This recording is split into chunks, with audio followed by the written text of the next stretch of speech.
Welcome to Self-Help Book Club. We read self-help books and see if they help. Today's book is The Alchemist by Paolo Coelho. This is a very famous book, and it's not like most other self-help books in that it's openly fictional, a parable that readers are encouraged to access meaning from using the symbols, messages, and metaphors of the story. It's a book about finding your life path, following your destiny, and the journey of seeking more, all told via the tale of one Spanish shepherd who goes to Egypt on a search for treasure.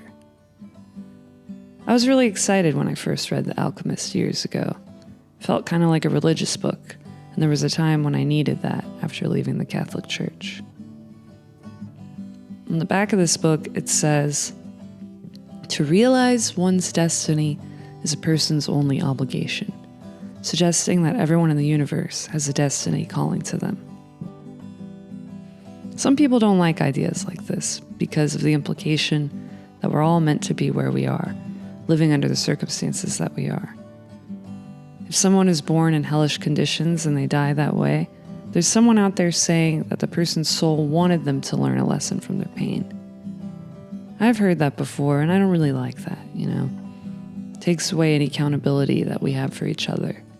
My life is awesome because it's supposed to be, and your life isn't because it's supposed to be. Sounds kind of like bullshit. But what I will say I like about this book is it kind of has a nice answer to criticism of the idea of fate. Because Paolo Coelho acknowledges in the story how rare it is for anyone to live out their destiny, or their personal legend, as he calls it, in one particular lifetime. He says you may die in the desert. You may not find that love that's waiting for you. You may ignore the whispers of your heart, or you may not be able to hear the whispers because of all the shit flying around that other people are putting in your way. And that sucks. But he says if you're able to cut through all that and get through these trials of life to somehow survive and keep listening to your intuition or your soul or whatever you want to call it, what awaits for you is basically the meaning of life, love and the journey of it all. I like that, I'm paraphrasing as fuck, but it's a nice idea. As I quest for meaning, I like to imagine the idea of a soul on a journey with multiple lives. If I missed a purpose in one life, I'd like to hope I could pick it up in another. Why not? It sounds as possible as anything else. When I started reading this book, I remember I was in the park. And there's a part of the book where the main character is given 2 rocks, a yes rock and a no rock. And he's told that if he's ever not sure what to do on his journey, he can reach for the rocks, and they can help answer his questions. Trust the omens, let your intuition guide you, synchronicity, and all that. And in that moment, I literally realized that I had 2 rocks in my pocket, same colors as the ones in the book. I'm the type of gal who picks up rocks and puts them in my pocket. That should surprise no one. And so all of a sudden, I found myself whispering in the park, to the universe or to the rocks, I don't know. But I said, am I supposed to be a stand-up comedian? And then I pulled out the yes rock, and I literally threw it. I was terrified, laughing and crying. I'm talking to rocks. But it did feel like my heart had been whispering for me to do this for years, and I was denying it again and again. I ended up going to a psychic, much like the character in the book. She told me that I wasn't on my path. I was supposed to be doing comedy. I should have met my soulmate by now, etc. I'm in the wrong career. I was like, no, my path is to be a producer's assistant for the rest of my life. But there was a while when psychics were coming up to me in New York saying cuckoo stuff that ended up coming true. I would see these wild omens.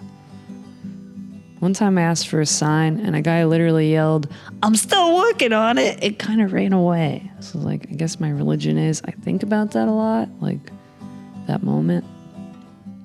If one more random man yells at me today, I am on my path. If he sexually harasses me, we've gone too far. I was seeking, but I was also realizing that all these signs were telling me stuff that I already knew. And that's because I was talking to myself, but not in a bad way, The reflection that you get from your higher self can be the answer. That's kind of what the message of this book is, You can go to experts and spiritual guides and journey and all that, but But your answers might be right there in your heart of hearts or soul of the world or whatever you want to call it. Sometimes I admit I still like to turn to a random page of this book and apply it to my life. It's kind of like pulling a tarot card. It's beautiful writing. Some people think it's corny, and maybe it is, but it reads kind of like poetry. My favorite page is one I turned to on the day I realized I had met my sweetie. Page 95. It says, at that moment it seemed to him that time stood still, and the soul of the world surged within him. When he looked into her dark eyes and saw that her lips were poised between a laugh and a silence, he learned the most important part of the language that all the world spoke, the language that everyone was capable of understanding in their heart. It was love.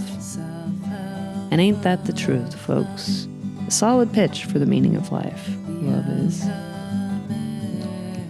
Our guest today is a friend who I love, Cansu Karabiyik, a stand-up comedian who has performed all over the world, also a working neuroscientist with a PhD from Cambridge. Whoa. And really an all-around wonderful person who is here today to talk about The Alchemist. The Alchemist. So when I first read it, it's funny because you mentioned that it's a self-help book, right? And when I read it, it didn't occur to me for a moment that it was. But I also think that I was in this part of my life. This is now 10 years ago. I was a wanderer, right? Like I was wanting that lifestyle. So it spoke to me in a way where it's like, oh, it's the right time for me to read this book. Mm-hmm. And when I read it now, when I read like paragraphs of it now recently, I was just like, oh, this is so not for me anymore. But at the time, it really served its purpose. I really relate to that because I feel like when I first read it, I was like probably like 25 or something like that. Same. And it was like, this is so deep. Yeah. I read it now, you're like, oh, this is actually not deep at all. But that whole thing of like you leaving home to search for a treasure and then finding out that it was there the whole time, that story I felt like didn't... Like that to me felt like the main takeaway. But then what I really enjoyed about it was the whole, speaking to the universe and the universe like giving you what you want. But then when I read it now, it's like, what about all the privileges that people have, some people don't, and all the like not being able to just go out, wander out into the world and leave everything behind.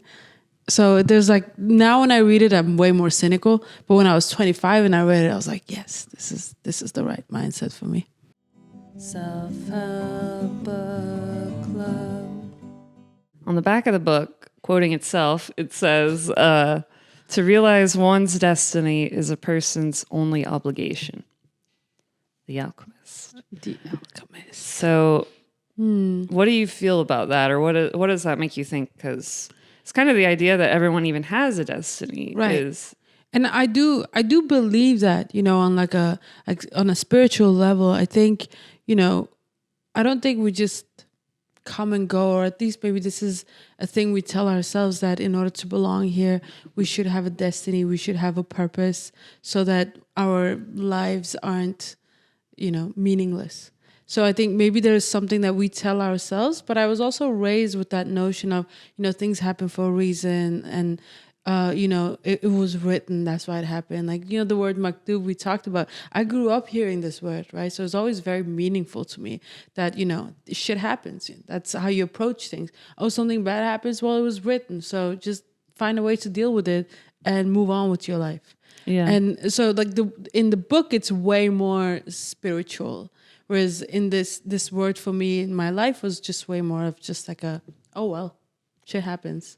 Mm-hmm. Kind of a way. So Cansu is explaining herself right now because she does have a maktub tattoo. It's true. And I'm not a white woman, so it's acceptable. And when I saw this tattoo she got, I was like, oh, The Alchemist? And she was like, no, culture. I thought I had this for a long time. And I was like, okay, I believed her. I didn't push on it. But then, interestingly enough, Yeah. years You later, found out that I have read the book. you well, specifically, not just that you have read the book. I said from a list of 50 self-help books. I said, read a lot what of would you like to self-help." talk about? And she picks The Alchemist.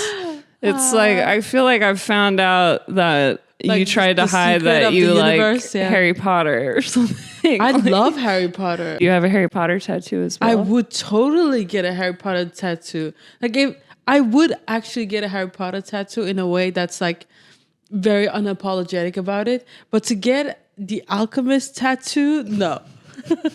No. All right. It wasn't that good. Self-help book club. I don't think I really believed in love in like when I read it back then. And I think now I maybe like I don't know if I believe it in that way that it's described, but love being this thing that can that's out in the universe and has all this power. That's basically Harry Potter. Now if you think about it, this could have been written by Dumbledore.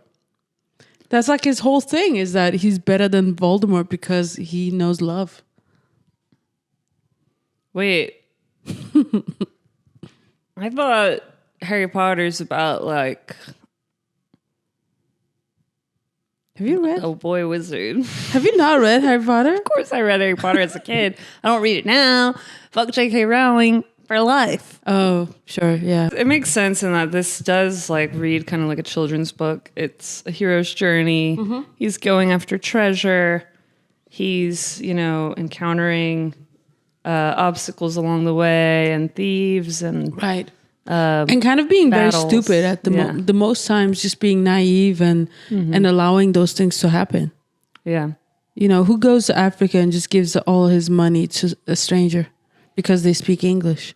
Yeah. I mean, that's the type of thing I would have done in my 20s. It's obviously like insanely spiritual and like The Secret and, that whole, it's from the same era, We'll right? get to that book. Oh, really? That's from the same time, right? I remember, but with this one, I thought of it as a story. Because like growing up, I read a lot of Rumi because Rumi is from my city. And we all grew up having like his stories in our house. And this was very much like trying to be Rumi. That's how I felt it. It was like in that way of like, the spirituality in it felt like that's what he was trying to do. So I just thought of it as another like story that's supposed to inspire you, but I didn't directly think of it as self-help. But I think maybe it's because I've just been exposed to a lot of this kind of stuff, and I just think of it as literature and not necessarily like actionable things. Yeah. Yeah, it's interesting. I hadn't thought of it as self-help either. And then I looked up self-help books and this was recommended. And I thought about it and I realized I did treat it that way when I read it. Right. Like I still kind of will turn to a random page almost like a tarot. Like I also do that with Spotify playlists. Okay, let's see. Or you should pick your own page. Okay, let's do this. Oh. What's your fortune?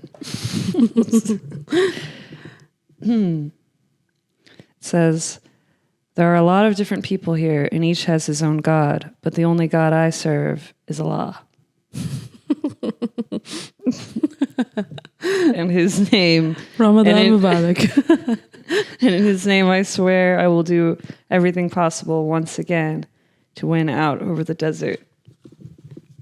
So that's what is my takeaway from that? I don't know. I don't have here. I'll pull one for me. You can unpack that later.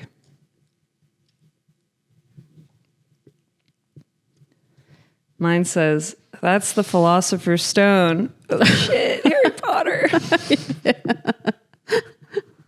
Told you it's the same story. And the elixir of life. It's the masterwork of the alchemists. Whoever swallows that elixir will never be sick again. And a fragment from that stone turns any metal into gold. The Arabs laughed at him, and the alchemists laughed along. They thought his answer was amusing, and they allowed the boy to proceed with all their belongings. Are you crazy? The boy asked the alchemist when they had moved on. Why did you do that? To show you one of life's simple lessons, the alchemist answered. When you possess great treasures within you and try to tell others of them, seldom are you believed. And that 25-year-old me would be like, oh shit, it's so true. Self-help book club. I wanted to spend all my time, deciphering complex problems, right? So the whole reason to be a scientist in the first place was to try to understand these, like diseases and the biology behind them, and then try to cure that. So that was my whole like youthful mission was that. So I related to that more, but there was, I didn't pick a character. I related to him, and then I thought I could see I could see that it was what the author was doing with that, sort of comparison was meaningful, because that is, not spending enough, not giving, the simple things in life enough attention was a thing that I was doing too. Mm-hmm. Yeah. Do you feel like you're now less a person that believes in kind of people having purpose? And I'm not sure that I don't think that we're like born with a purpose. I think we choose it. And I think we choose it because we want to have meaning, find meaning in life.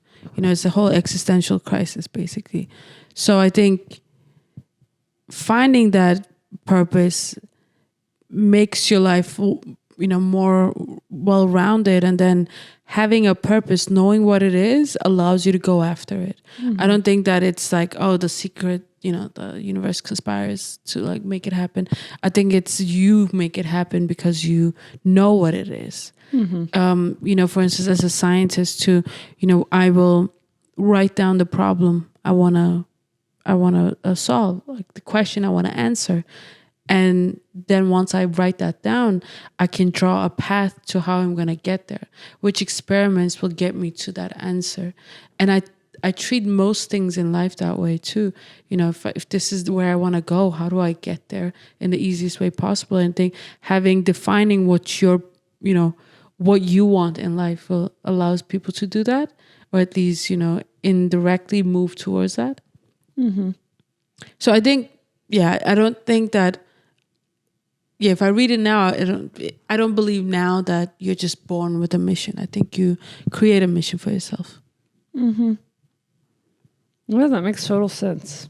And it makes sense, especially coming from a scientist. But what would the alchemist say to that? Tell me. The alchemist says, Allah cures our illnesses, said the man, clearly frightened of the strangers. You're looking for witch doctors. He spoke some verses from the Quran, and he moved on. This is weirdly... It's like you chose that. I didn't choose that. That's the magic of pulling random pages from The Alchemist. Oh, it's shit. Always going to be exactly. That was an omen. Self-help book club. This book has received a lot of criticism, obviously, for like a lot of different things. Anyway, I know I have some friends who are like intellectuals from Brazil, and they hate this book so much, and they hate that this is the Brazilian author that became like renowned. But it's like this book has helped people, right? Like they read it and then they find courage to do certain things, and I don't know. I think that's admirable. But it's also like not believing in it. I think it's almost worse than believing in it. Like believing in it is fine, but just rejecting this idea is just so like narrow-minded that this could be real, that you can think of something and make it happen. It's like we don't have the answers to shit. Like we don't know. You know, physicists think there are parallel universes, and we believe. I'd like to believe that that's true because but they think it's the math is there and everything proves towards it, but we haven't seen it, so we still want to believe it. So that's how I treat this. Like this, it could be real.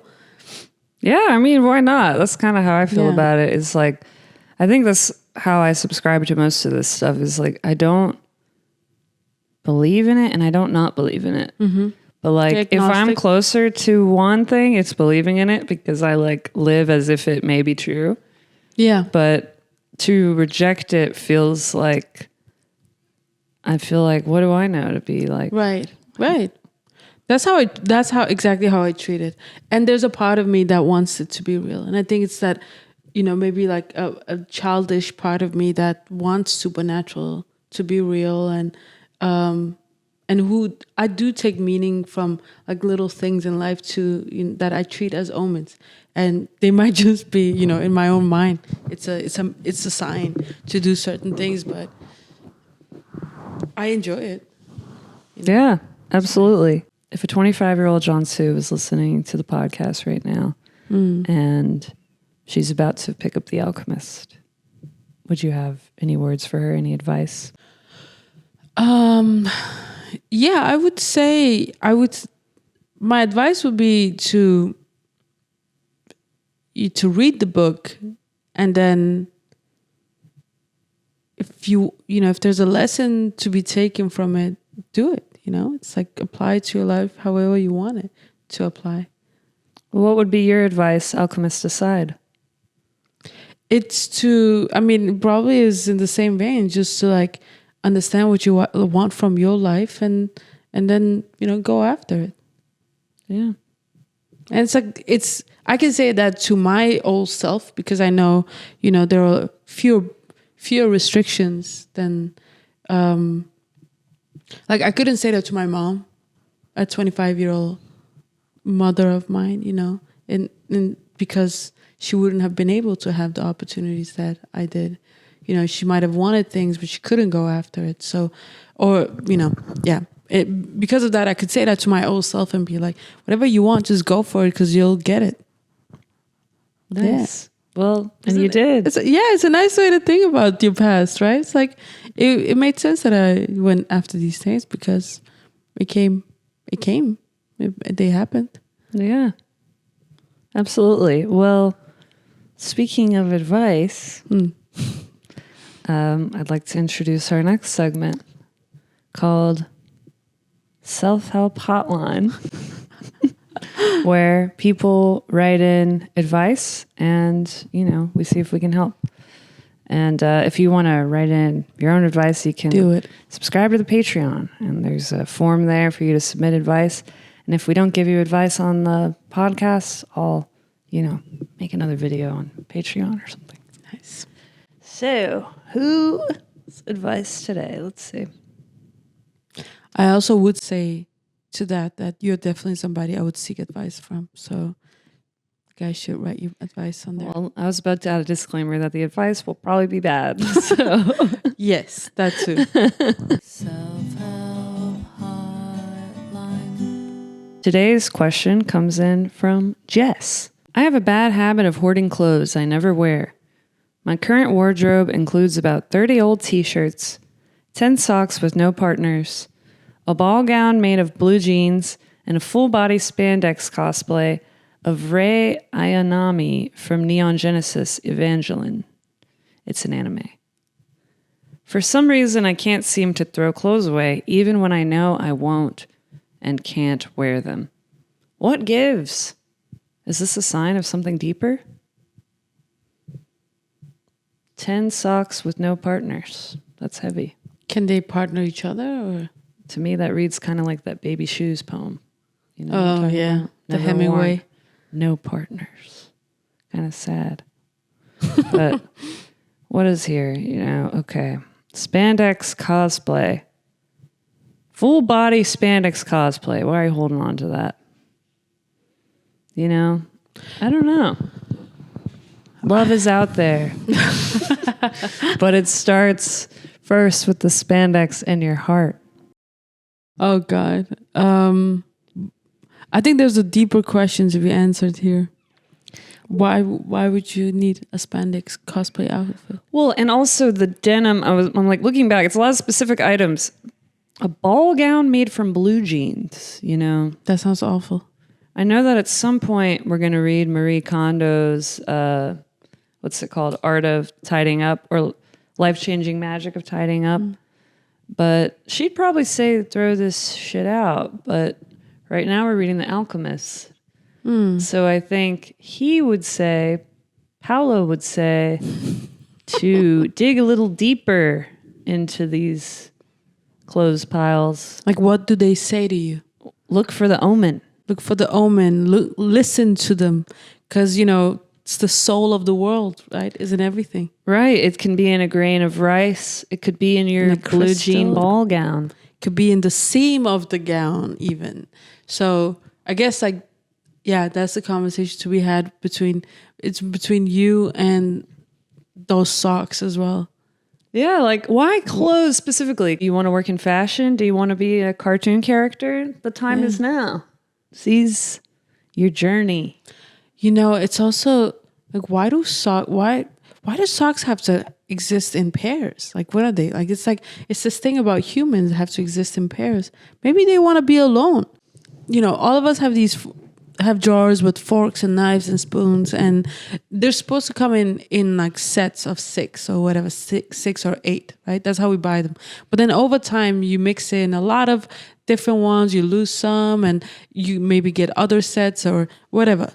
The set expands and they're not a set anymore, and that's fine. You know, we can live with that fork or knife that's in there that doesn't belong to any of the others. Nobody is ever like, this is a solo fork, I don't know what to do with it. But if a sock is on its own, it's like, I forgot, I lost the other pair. Just use them all together.